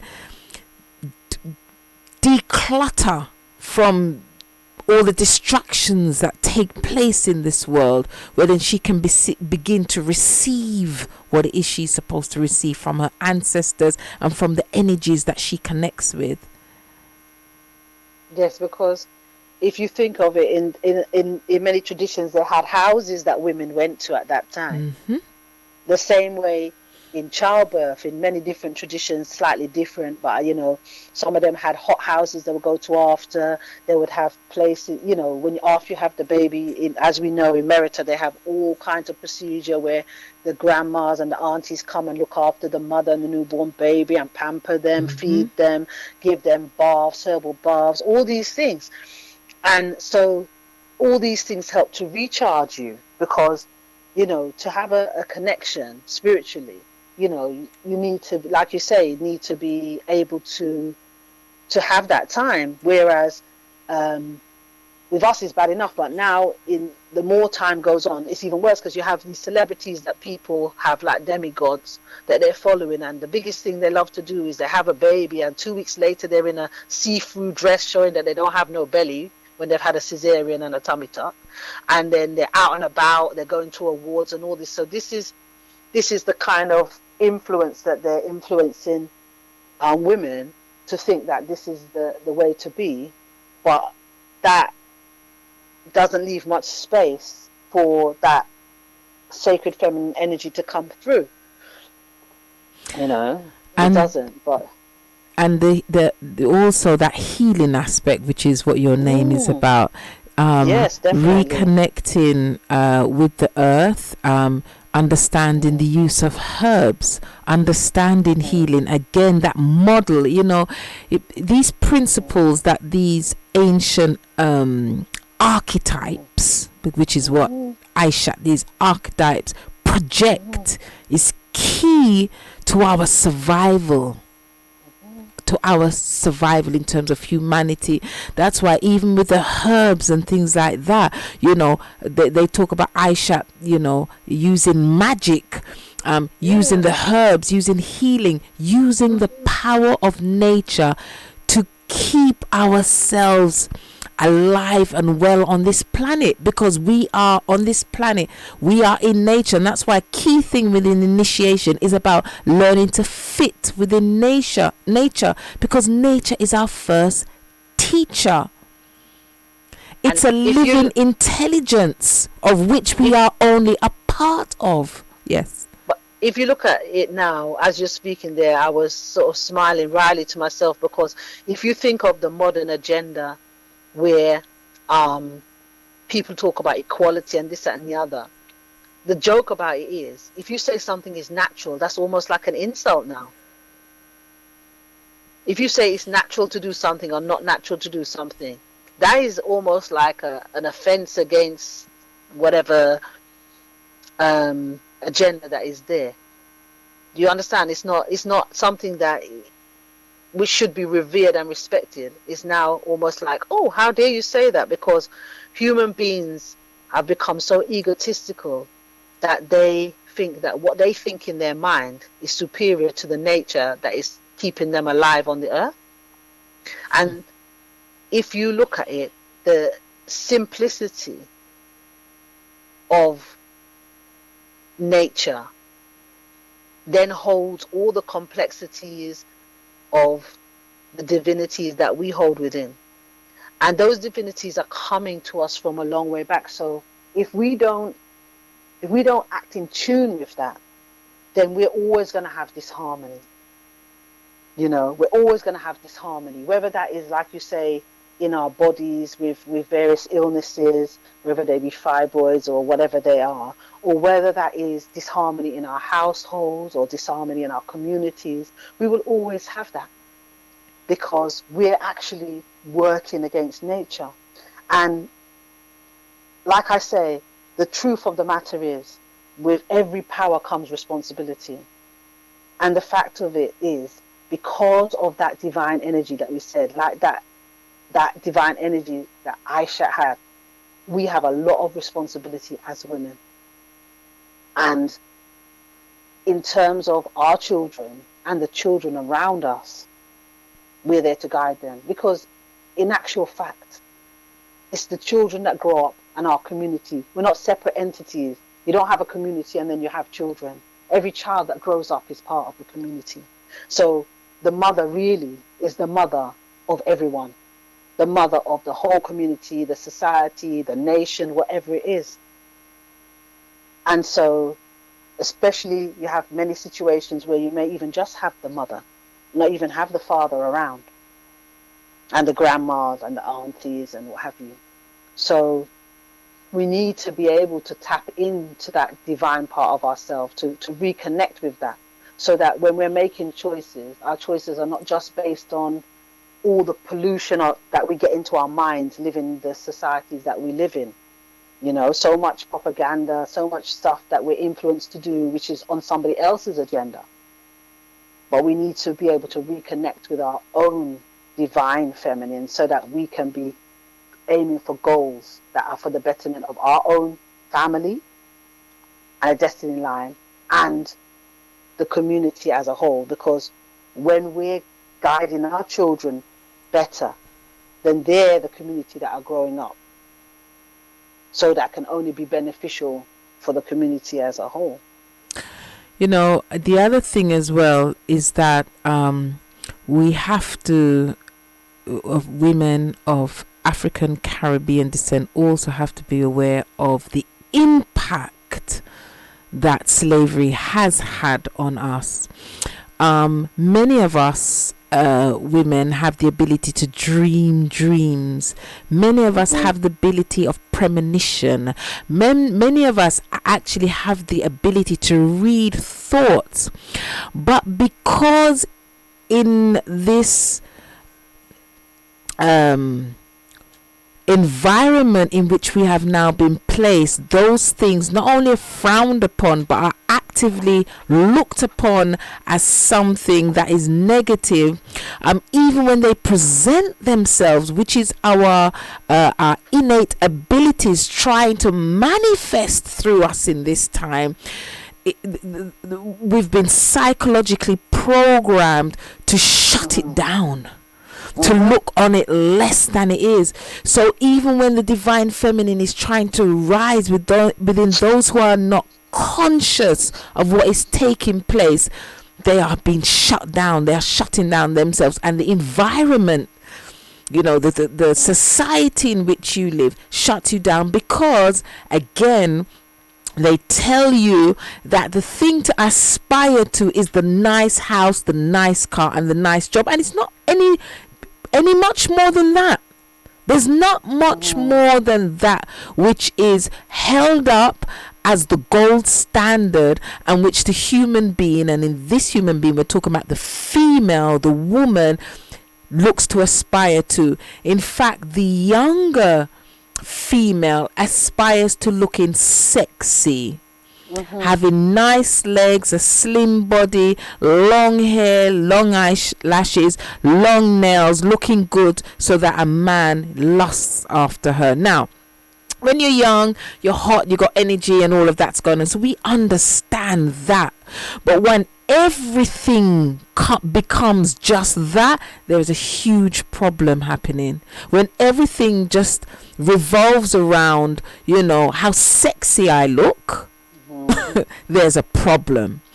So the divine feminine, that divine part, the other side of her, cannot manifest to its fullest because it becomes carnal.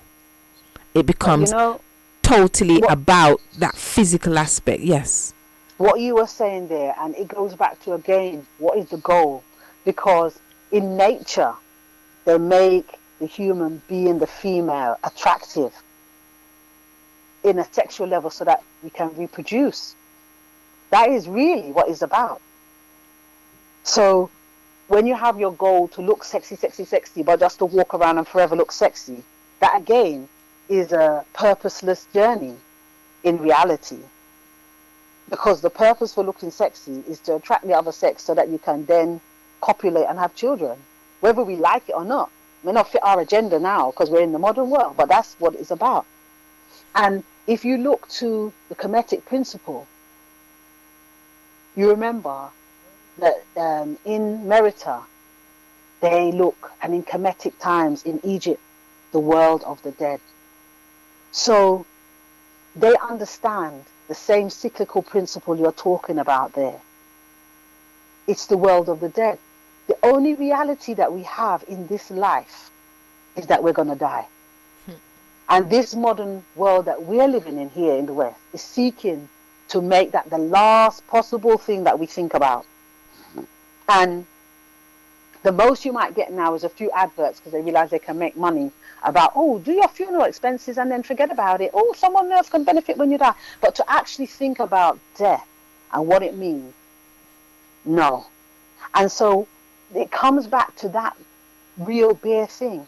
Because again, with Aisha, she revived Wuza to maintain that cyclical principle. So the divine feminine is bound up into that energy that knows that we're coming here from the world of the dead for a purpose, and we're returning back to the world of the dead. So that divine purpose is coming from there, and we have a destiny to fulfill, and we go back. So when you just occupy yourself, like you said, if you want to look sexy and this, that, and the other, but you're not, what's the point of it? It's like a journey with no end. It's like you get in your car and you say, let's just drive.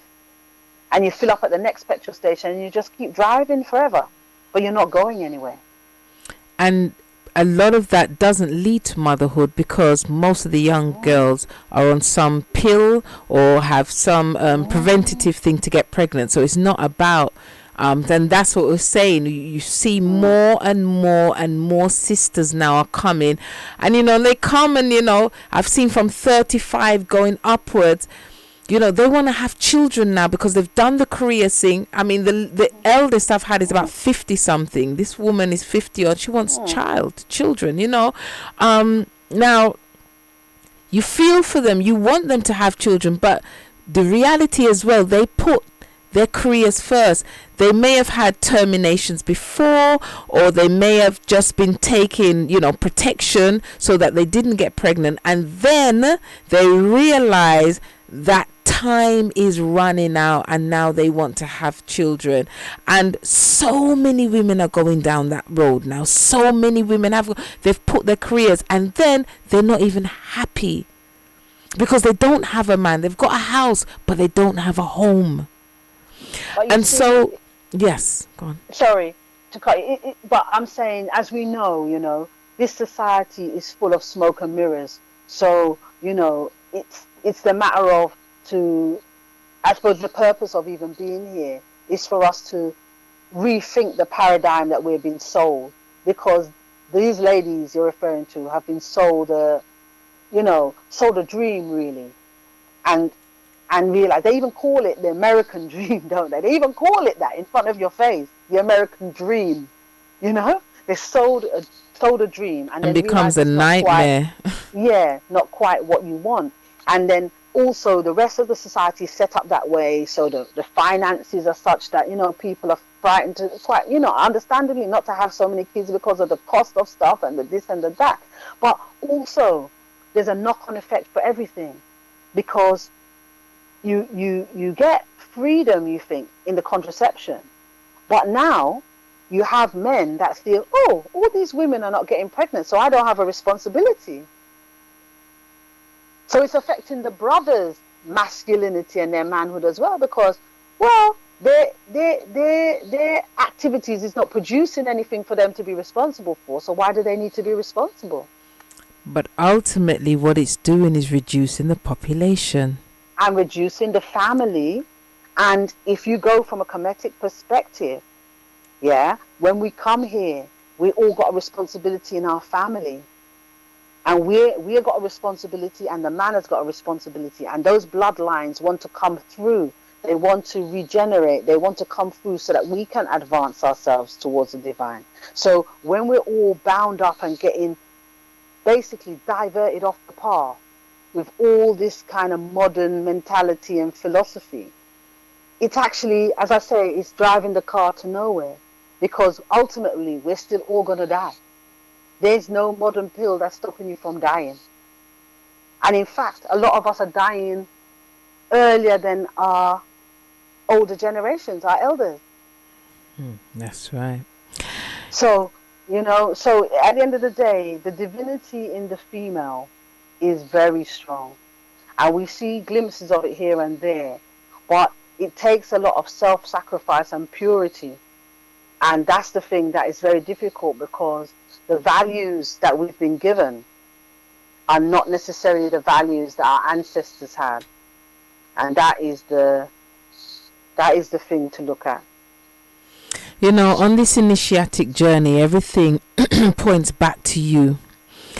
You are responsible for yourself. It doesn't matter what happens when you leave this planet. You can't say Jim Brown said this, Brother Kwame did this, Sister Ya said that. No, you have to take responsibility for yourself. What have you come here to do? What did you come with? Every human being came with something. What did you come with? Have you grown that which you came with to be the best it can be? Are you the best version of yourself? And for a woman, when you come in the form, in that principle, in that feminine form, you have a huge responsibility, for you are the one that brings life onto the planet. It comes through no other being but through you. So the woman, there is no job greater than bringing life. There's none than bringing life. Rearing that life as well, nurturing that life. Because I would say, though you have to accept death in order to give birth, that in a sense is the beginning part of it. That's just like the opening the door. It's the rearing and the nurturing that life is the difficult part. That is the difficult part. Once you get through that bit, because it's a constant sacrifice as you go through. And as you know, it's breaking down all those confusions that we've had. And us, as you were mentioning before, you touched on the fact of us being descendants of enslaved people, the amount of our traditions that were taken away, but also those were supplanted with a lot of nonsense, a lot of barbaric practices, a lot of misconceptions, and all of that take us away from our femininity. So take us away from our way of being and our way of understanding of our children. So things that we probably would get annoyed about as mothers because we don't understand, where some traditional woman would understand, and all that type of thing. Those are the things that um, take away from that energy that we don't even understand.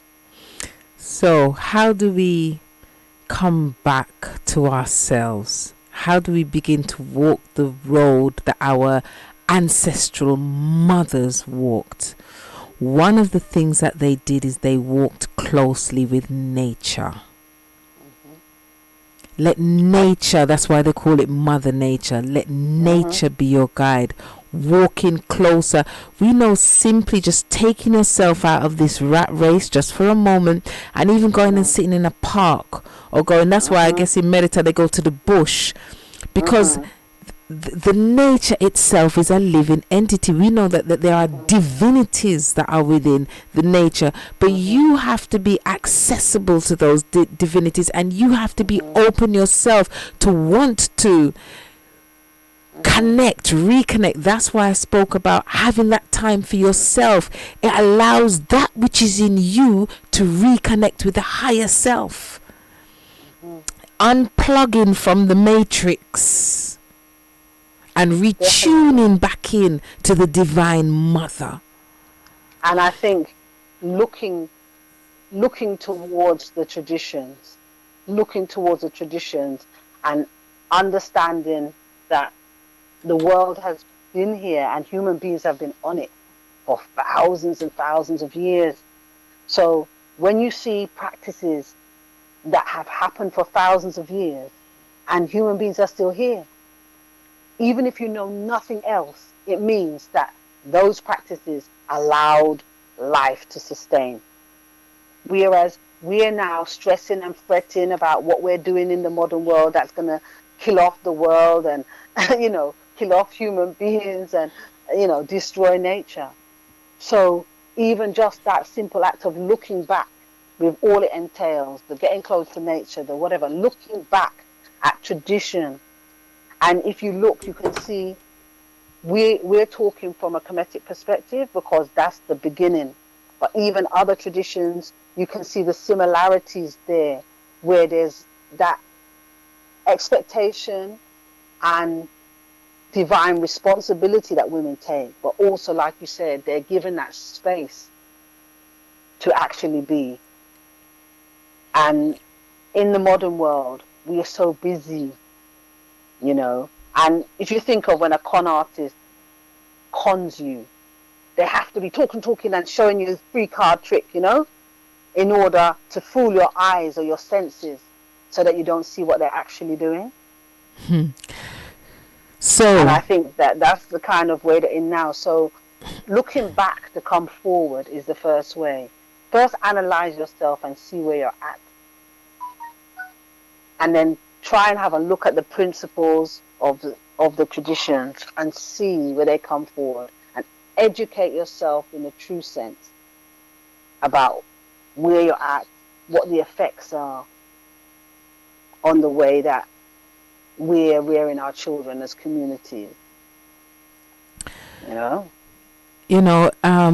Tuning in to yourself and to the ancient traditions, these energies are a very real thing. They're very real.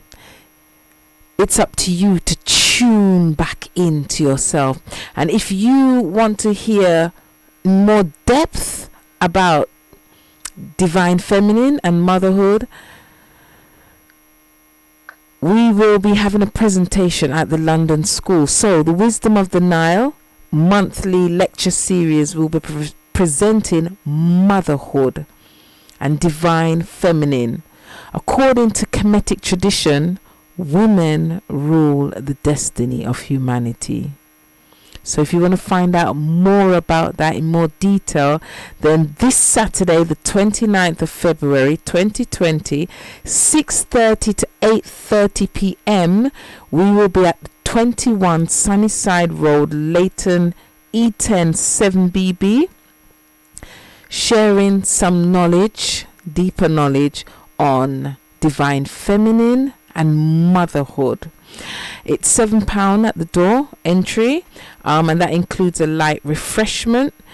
If you want to telephone, you can do so on 028 558 3678. That's 028 558 3678. And that's a Wisdom of the Nile lecture series on motherhood and divine feminine. Come along to hear how the traditions see woman, how they see motherhood and divine feminine, and how you can reconnect to the divine feminine. Sanuka, Katasta. yes, I wanted to thank you for sharing some of your wisdom. I know there's a lot more to share. We just kind of scratched the surface on in terms of what we really want to go into on Saturday. So like I was saying to the listeners, if you want to come and hear more on the divine feminine talk, please come down to the Earth Centre here in London, or if you are in North UK and you want to hear more on divine feminine, then you can make your way to the Coventry School in Biggin Hill, Coventry. Is there any last words you would like to share with us before we leave this evening, Tanuka? I would just say, really, for any women out there, full stop, mothers in general, because as I say, many women that haven't given birth do end up being mothers to children around them. But it's just a matter of contemplating actually the effects of what you do as a woman, because we have quite profound effects that are far-reaching on the children around us, more than we would really realize. And I think the energies that we produce and the positivity of mind from our heart and our will, be mindful that that is positive and that you always wish the children around you well. Dua for that. And on that note, I would like to say thank you for listening to the Wisdom of the Nile show. I've been Katasta Fakara, sharing with my sister Senti Sanuka Fakara. We've also been speaking with Bigsa and Yatepia from the Coventry School. For those who are in London, we look forward to seeing you at the London School this Saturday, the 29th of February, 6:30 to 8:30 p.m, talking about motherhood and divine feminine. Or if you're in the north of the country, make your way to the Coventry School.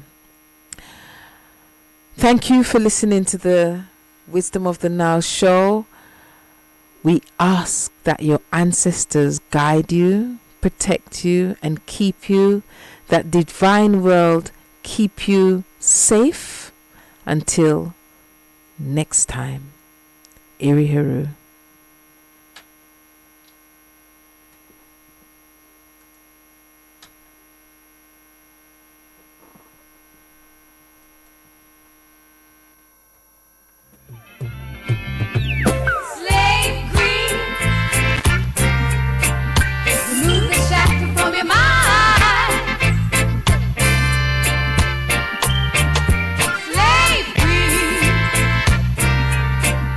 Remove the shackles.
Beloved Prophet Nipna Bala Musa Murden Big, the doggone prince. Mahir, the truth teller. Listen Abasa, which means I'll be appreciated after I'm gone. He's the man who overcome the devils with love. He's the man who speaks because he has something to say. The man of wisdom, the definition of humanity. Mahir, Mahir, Mahir. Far away, from far away, far away, from far away. From far away, Prophet Naba. Far away, Musa. Far away, far away, from far away, Prophet Naba. Far away, from far away, from far away, Prophet far away. He's the man of wisdom. He's the man who lives by faith, and not by fear. His greatest wealth is the richness of his soul. He's the man who lives by faith and not by fear. He's the double-edged sword. He's the double-edged sword. He's the key to unlock the treachery. Follow truth and you shall find him. He's the definition of humanity.